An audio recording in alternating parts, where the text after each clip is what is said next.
turning off my husband's Xbox while he's in the middle of a game. What are you doing? What? What are you doing? What do you mean? I was playing a game. What are you doing?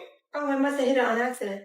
You hit that little button that was lit up on accident? Well, now that you shut it off, do you want to help me do some things right now? Nope. Done. What do you mean? I'm done.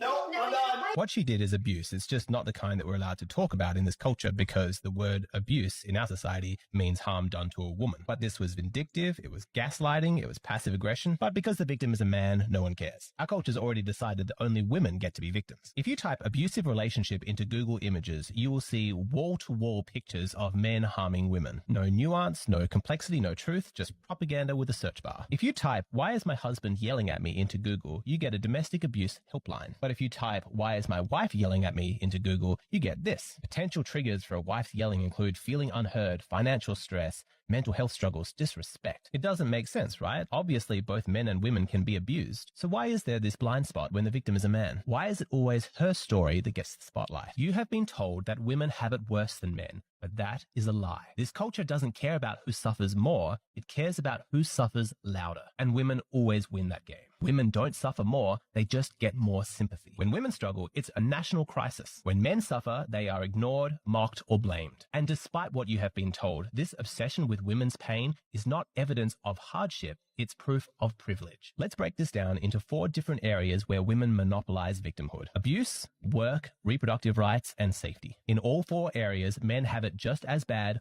or worse. The suffering for men exists. What's missing is any outrage about that. It's just silence, and that lack of concern is the real sexism in our culture. I'm going to prove this to you by going through all 4 of these areas. Let's keep going with abuse. Have you noticed that there's no male equivalent for the word nagging? When a woman criticizes or shames her partner, it's seen as quirky. It's nagging. It's mild. It's harmless. It's sitcom material. But if a man does it, it's abuse. It's controlling. It's a red flag. Her behavior is normalized. His is pathologized. You see this theme repeated over and over. Men are only allowed to operate within this tiny little box, whereas women are free to just run the field. Consider financial abuse. When you hear that term, the culture wants you to think of a man. He controls the money. He restricts what his wife is allowed to spend. That's financial abuse. But ask yourself this question. Why don't we use that term when we see women like this? Don't like 50-50. I don't do coffee dates. I don't care how much money I ever make. I still want my man to pay for everything. He should pick me up. He should drop me off. He should buy me Ubers. In exchange, he gets to not embarrass me and breathe my air. I think it's pretty fair. I think we're even Stevens. Otherwise, I don't need a man just to have a man. This is for me. For the guys who are mad, though, cry about it.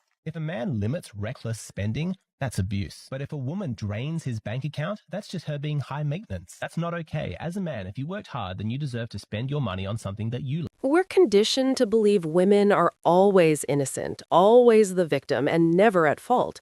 But the reality doesn't match that narrative. Domestic violence rates are nearly a 50-50 split, yet the way it's talked about, you'd think only one side is ever responsible. And look how often men get blamed when women cheat, cross boundaries, or do something clearly wrong. The first reaction is never accountability, it's always, what did he do to cause it? The blame gets shifted, and the woman is instantly framed as the victim.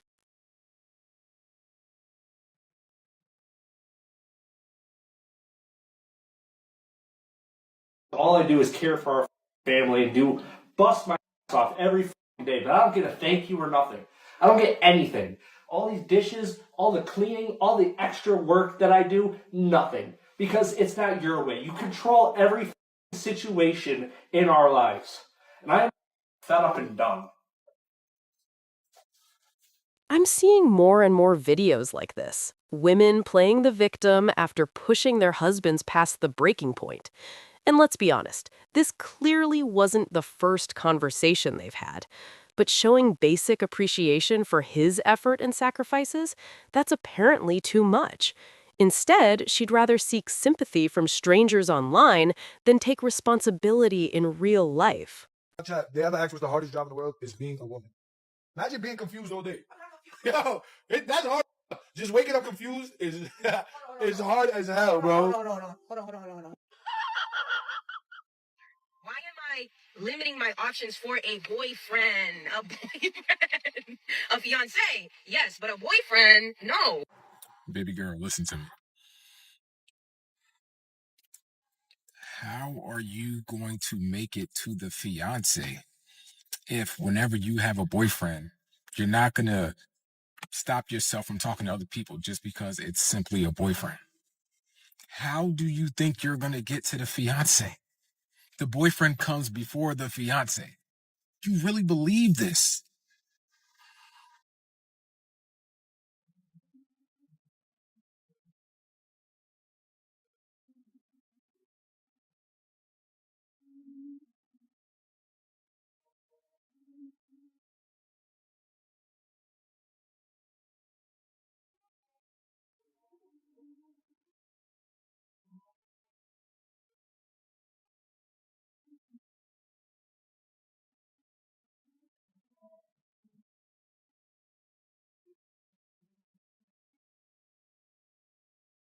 My date just walked out on me within 30 seconds of seeing my face. He saw me. He said, I'm going to go to the bathroom. He also, mind you, when he saw me, I was with Francesca, her boyfriend, and Nick. So, like, not the best look, like, situation-wise, but he kind of snuck up on me.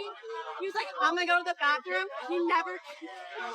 Yeah, no, he walked in, like... It really confuses me when people are confused as to why someone did something. Y'all agreed to go on a date. That man shows up to the date. There's you, your female friend, and two male friends. Not only is it a group of people that he does not know, but it looks like y'all are already on a double date. And you're confused as to why he did not want to stay. I swear some of y'all are stupid. Next time you go on a date with a guy, maybe don't show up with a group of people that this man does not know. And if it is going to be a group thing, at least tell him ahead of time. So that way, he's not surprised when he pulls up to the date. And you better not be a man coming to my store with a woman because I will make you pay. I will literally tell her to put her phone in her cart away and make you pay. She has enough awareness to whisper and cover her mouth when saying this around her manager and coworkers, but somehow not enough self-control to avoid posting it online. If this video costs her her job, that's entirely on her. Still, I highly doubt she'd take accountability even then. People who act like this rarely handle consequences well.